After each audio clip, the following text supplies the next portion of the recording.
There's this magic number floating around in our collective imagination. $1 million, maybe two. Hit that number and you've made it. You're safe, you're set, you can finally exhale.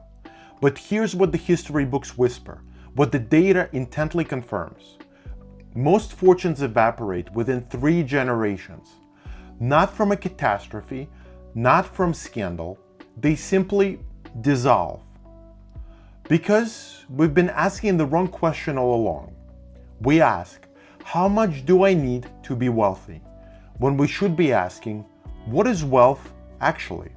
Not the number in your account, not the properties you own, but the invisible blueprint, the mindset, the rhythm, the relationship you build with time, with the money, with what matters. Today, I want to take you on a different kind of journey in several parts.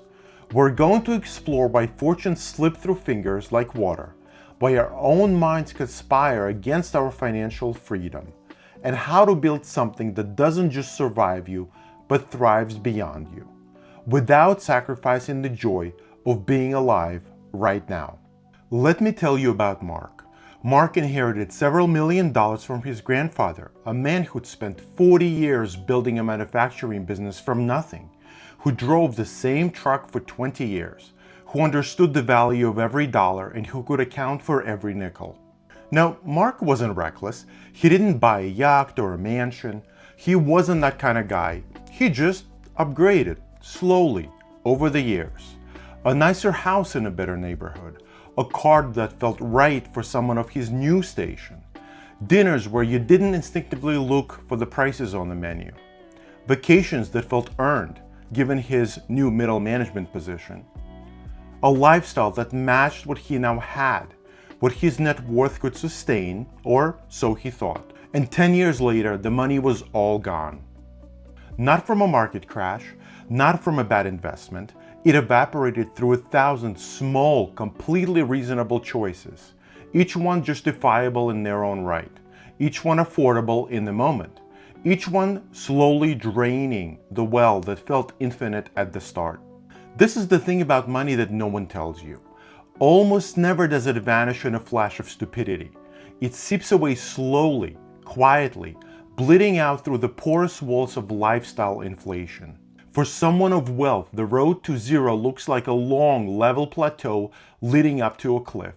For a long time, nothing changes, and then all of a sudden, at once, you're in a financial freefall. Think about it. Earning money rewards motion, the hustle, the grind, the work. That's exciting. That lights up every reward center in your brain if you're keen that way. But keeping money rewards stillness, restraint, the discipline to say not yet or even not ever. A total opposite. And that's so much harder. It's not a hack, a shortcut you can learn in a weekend seminar. It's a temperament you have to cultivate like a garden, daily, without applause, without fanfare, with nothing about it to post on socials. Living below your means isn't about being cheap. It's about building endurance into your life. It's about setting your existence up so it can breathe on its own, so you're not constantly gasping for air, for the next paycheck, for the next windfall, for the next rescue. When you start to see money differently, not as fuel for immediate pleasure, but as soil for future growth, the entire equation transforms. You stop asking, what can I afford right now? And start asking, what am I making possible for later, for next year, for the version of myself I haven't met yet? Because here's the truth we keep avoiding. Wealth isn't measured by how much you can spend, because you can always spend more. It's measured by how long your life can sustain itself when you stop working, whether you choose to or you have to. How many years of freedom have you bought? How much breathing room you've built between yourself and desperation? That's the game. And most people don't even realize they're playing it until they've already lost. There's an old Chinese proverb that rings true to me. The first generation builds it, the second generation enjoys it, and the third generation loses it. You can watch this play out in real time if you know where to look. The founder, let's call her Sarah, grinds for 3 decades. She starts with nothing and builds a business, makes sacrifices for her children that they will never fully understand. Late nights, missed recitals, The constant low hum of anxiety about payroll, about market shifts, about survival. Her children grow up comfortable. They see the results without witnessing the underlying cost. They inherit not just wealth, but a certain ease with the world. And their children, Sarah's grandchildren, inherit comfort as if it's oxygen. Abundant, invisible, and unquestioned. This isn't a story about moral failure. It's math and memory working in tandem. Let's do a bit of simple arithmetic. I'll walk you through it. Let's say Sarah leaves $20 million to her two children. Each receives $10 million. Those two children each have two kids of their own. The money now splits into $5 million per person. Their children have children, and suddenly it's about $2.5 million each, give or take. Don't mistake the amount as a solid retirement plan. Add inflation quietly gnawing away the purchasing power over the decades, and what began as generational wealth becomes simply a down payment on a nice home in a good school district. Don't get me wrong, it's still significant, but it's no longer transformative. The money dilutes, that's inevitable. But here's what's really tragic. The knowledge dilutes even faster. Wealth is fragile not because markets crash, but because stewardship is infinitely harder than the success that built it in the first place. Wealth is a living thing. It needs tending, pruning, care. It needs someone who understands not just how to spend it, but how to preserve it and how to regenerate it when it falters. And the habits that actually protect wealth, the unglamorous ones, the ones that don't photograph well, saving, reinvesting, living deliberately below your visible means, those are the real inheritance. The numbers fade, they always do, but habits embed themselves in how you see the world. They become subconscious reflexes that shape your perspective on money and other things. They become your identity. Building something that lasts means thinking like a caretaker instead of a consumer. It's about stewardship. You don't just stack money like bricks in a safe. You cultivate it like a forest garden. You plant it in the form of skills your children can use, values they can embody, examples they can follow when you're no longer around to guide them. The most valuable gift you can leave isn't wealth itself, although wealth is nice enough in its own right. It's the understanding how to rebuild it, how to generate it again from nothing if necessary. Because that's the only inheritance that can't be diluted, taxed, or divided up among descendants into irrelevance. Here's an uncomfortable fact. Your brain is actively working against your financial well-being. Not maliciously, just evolutionarily. We are wired for immediate gratification. The joy of buying something new hits you instantly. That little dopamine spark, the satisfaction of possession, the pleasure of novelty. It's real, it's immediate, it's now. But saving is joy postponed. Invisible joy, theoretical joy, nebulous in its impact. The pleasure of financial freedom 20 years from now is a pale abstraction compared to the tangible pleasure of a new watch, a spontaneous trip, a meal at that restaurant everyone is talking about, or a new outfit. And we're terrible at loving what we can't yet feel. Behavioral economists have a term for this, present bias. But that's just an academic way of saying we're human. We value dinner tonight infinitely more than the vague idea of hiring someone else to shovel the driveway in our 70s. The vacation next month looms larger than retirement security 3 decades away. A spring break when you're 21 is infinitely more appealing a concept than piano lessons in 20 years for your kids. Maybe, you never know. And honestly, who can blame us? I also don't want to be the person who says no to every concert, every trip, every celebration, to a new smartphone, martyring myself on the altar of compound interest only to become the richest skeleton in the cemetery. That's not wealth, that's pathology.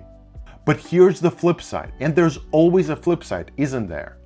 The person who reaches old age with a catalog of regrets, a long list of things they desperately wish they could still afford to do, the experiences they can no longer have because of health and lack of funds, the security they never built. So, what do you do with this tension? How do you live between these two rocks and hard places? Maybe you make saving feel more human, more immediate, more real. Why not try this? When you put $100 into savings, buy yourself a $5 ice cream or a treat, not as a contradiction to saving, but as part of it. Make active saving itself into something to celebrate. Create a ritual around it. Make it tangible. When those rare 3 paycheck months arrive, tuck away 80% and let yourself play with the rest, guilt-free. Build the reward into the discipline. This isn't about deprivation. It's about finding an approach that works with your psychology instead of constantly fighting it. It's about making friends with your own brain instead of treating it like an enemy that needs to be defeated. Saving shouldn't feel like punishment. It should feel like care, a kind of self-respect that says, I'm looking out for the person I'm going to be, where I'm going to be. I'm building a bridge to my future self, and I'm doing it with kindness. Because that person, the 70-year-older version of you, you're going to need an advocate. And right now, you're the only one that person has. I once knew a man, let's call him Richard for anonymity's sake, who never learned to spend. He lived through genuine hardship in his youth, the kind that rewires your entire relationship with scarcity forever. Even after decades of success, after he'd built real, sustainable wealth, he lived like the Great Depression might return tomorrow. He drove a rusted old beater, wore the same several shirts in rotation and only replaced them when they developed holes, denied himself even the smallest of luxuries that could have cost nothing against his fortune. When he died, he left behind an enormous pile of money for his children, and almost no memories worth counting. His children inherited wealth, but they didn't inherit a father who had been present or experiences that could remember or reflect on. They got numbers, but not moments. And then there are others, the ones who live like there's no tomorrow or tomorrow isn't coming, because they're terrified of missing today, who spend their future earnings on present pleasures, who arrive at 67 having lived brilliantly and precariously, with nothing left to catch them financially. Both extremes miss the point entirely. Wealth isn't about hoarding or burning a candle at both ends. It's about rhythm, the dance between joy and patience, between now and later, between living and preparing to live more. The question isn't, can I afford it now? The question is, does this bring value that lasts beyond this moment? Maybe it's a dinner with a friend that becomes a story you'll tell for years. Maybe it's a trip that changes how you see the world. Those might be worth deprioritizing other purchases for. Maybe it's skipping that same dinner once in a while and saving the difference, not for some abstract future, but for a specific future that has concrete form and meaning to you. It's less about rigid rules and more about developing self-awareness, about paying attention to what actually adds to your life versus what just temporarily fills the void of boredom. You start noticing patterns. That peace of mind feels better than new things sometimes. The choosing not to buy something you could easily afford brings a subtle kind of confidence, not deprivation, but sovereignty, the power of conscious choice. There's a luxury no one talks about, the feeling of enough. And you're well on your way when you find yourself in a shopping center with $200 in your pocket, knowing you can buy most anything from the display window on a whim, with no compulsion to do so. Not enough, I guess, with resentment, but with enough with satisfaction, with contentment, with a deep knowing that your life has what it needs, that you're not constantly grasping, not constantly comparing, not constantly finding yourself lacking. And that feeling, more than any bank balance, any asset portfolio, any number you can name, that's the real definition of wealth. Most people spend their entire lives chasing more, a little more income, a bigger house, a nicer car, the next level, the next milestone, always the next thing that will finally be enough. But real wealth, the kind that endures, that sustains, that actually changes the character of your life, has less to do with addition and more to do with subtraction. It's about needing less once the basics are covered, not having more. It's about building a life where joy and prudence aren't enemies but partners, where you can enjoy this moment without stealing from the next one, where your present self and your future self are in a conversation, not in conflict. Money isn't the goal, it's a tool, and like any tool, its value depends entirely on what you build with it. You're not building a pile in a corner, you're building freedom, options, breathing room, the ability to make choices based on what matters rather than what's available. And here's what I want you to remember. You don't need to be rich to live richly. You need perspective. You need rhythm. You need the wisdom to know that wealth isn't something you chase breathlessly until you collapse. Once the basics are met, you're there. It's something you cultivate in your habits, in your choices, in how you move through the world. It's learning to hold money intentionally and gently, not desperately, to use it consciously, not compulsively, to build something that can sustain not just you, but the people you love, the values you cherish, the future you want to see, in supporting causes and charities that are dear to your heart. Because at the end of the day, wealth isn't what you own, it's what you can sustain, what you can regenerate, what you can pass on, not just in assets, but in understanding. It is not a place, a something you finally arrive at. It's something you practice daily, patiently. It's the difference between having money and having a relationship with money that serves your life instead of consuming it. So start there, not with a number, not with a goal, but with a question. What does enough actually look like for me? And then, with patience and attention, build a life that answers it. Thank you.